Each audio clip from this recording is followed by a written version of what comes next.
JK mengaku dirinya saat ini tetap menjalani komunikasi dengan beberapa poros koalisi.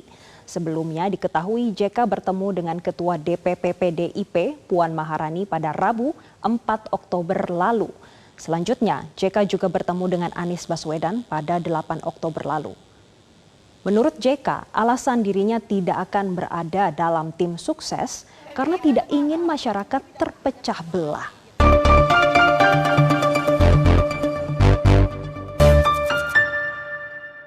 Iya, selamat sore. Berjumpa lagi dengan Om Ben. Salam seger waras. Yang segar-segar semoga waras, saudaraku semua. Dimanapun berada. Ya, Pak Yusuf Kalla nih, mantan wakil presiden 2 kali berturut-turut.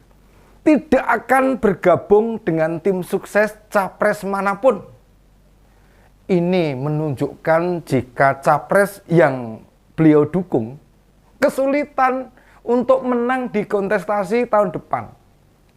Sebagai politisi senior, mantan ketua umum Golkar, serta pernah 2 kali menjadi wapres, beliau bisa menilai dengan objektif apakah Pak Anies bisa menang atau tidak. Mengapa saya sebut kecenderungan ke Pak Anies? Bukankah Pak JK juga ditemui Mbak Puan dan Pak Prabowo? Ya karena sejak awal sikapnya jelas mendukung capres koalisi perubahan. Masih ingat toh? Waktu masih jadi wakil presiden pada tahun 2017 itu, usai pelantikan Pak Anies, Pak JK ini mengantarkan Pak Anies ngantor pakai mobil dinas wakil presiden loh. Lalu juga beberapa kali nih bertemu di hajatan tokoh politik. Dan seringnya memang bersama Pak Anies. Meski sudah tidak ada di struktur Golkar, banyak pihak menilai Pak JK ini masih cukup berpengaruh besar. Terutama nih di jaringan Golkar. Sebagai pengusaha kuat di Makassar, beliau termasuk politisi yang sangat disegani. Bisa jadi seandainya koalisi perubahan memasangkan Anies Caimin, maka dirinya bisa masuk tim sukses koalisi perubahan. Walaupun duduk di penasehat, mungkin saja dari berbagai perkembangan capres koalisi perubahan terlihat tidak ada progres yang signifikan. Ditambah elektabilitasnya juga tidak kunjung membaik. Nih, malah tim nasional pemenangan Ganjar juga menawari bergabung. Tentu mustahil bagi Pak JK menerimanya.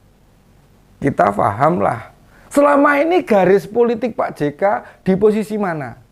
Termasuk dari Koalisi Indonesia Maju juga menyempatkan silaturahmi loh ke sana. Pertemuan Prabowo JK tidak membuahkan hasil yang positif. Juga tidak bersedia diajak bergabung. Nih Pak JK nih. Tapi apakah ini menunjukkan sikap politik Pak JK? Seperti dinyatakan pada wartawan. Hanya ingin berpartisipasi menjaga keutuhan Indonesia. Alhamdulillah bila begitu. Tapi hampir semua elit politik di Pilpres kali ini merapat ke koalisi yang ada. Misalnya nih Pak Luhut, Pak Wiranto misalnya, itu merapat ke Pak Prabowo. Ada Pak Amin Rais, Rocky Gerung, Pak Rizal Ramli yang cenderung ke Pak Anies. Dan banyak politisi lain mendukung Pak Ganjar. Ini juga mengindikasikan masa depan koalisi perubahan di ujung tanduk. Sampai hari ini, baik itu Nasdem dan PKS tidak punya momentum untuk mampu mengangkat citra yang diperkirakan bisa mendongkrak elektabilitas Amin dengan signifikan. Pak Anies sadar, Pak Anies itu sadar sesadar-sadarnya. Dia butuh ada momentum bagus, maka bisa melibas 2 capres lainnya.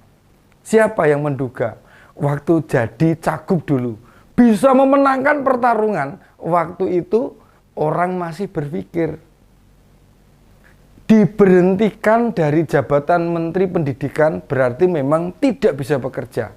Dan kebetulan kejadian ada peristiwa yang bisa dipolitisasi, dibungkus dengan isu agama, maka melonjaklah nih pemilih Anies. Peristiwa yang sama nih sedang ditunggu. Namun nampaknya Tuhan mentakdirkan hal lain. Dua peristiwa malah merontokkan namanya dan berefek elektabilitasnya menurun drastis. Apa itu? Yang pertama nih, terungkapnya kasus dugaan korupsi BTS yang melibatkan Sekjen Nasdem Menko Minfo Pak Joni G. Plate dan perkawinan paksa Anies Caimin. Diakui atau tidak, dua peristiwa ini makin membuat elektabilitas Anies tertekan ke bawah. Ini pula yang membuat Pak Anies dan Caimin tambah stres, mikir. Caimin kemudian mengejar Menteri Agama yang sering mengingatkan umat untuk tidak memilih capres yang menggunakan isu agama. Gus Yakut diancam didisiplinkan, walaupun sampai sekarang ini loh sanksi belum diberikan. Sedangkan Pak Anies memilih menyerang lembaga-lembaga survei yang merilis hasil survei dan menempatkan pasangan Amin di posisi yang buncit.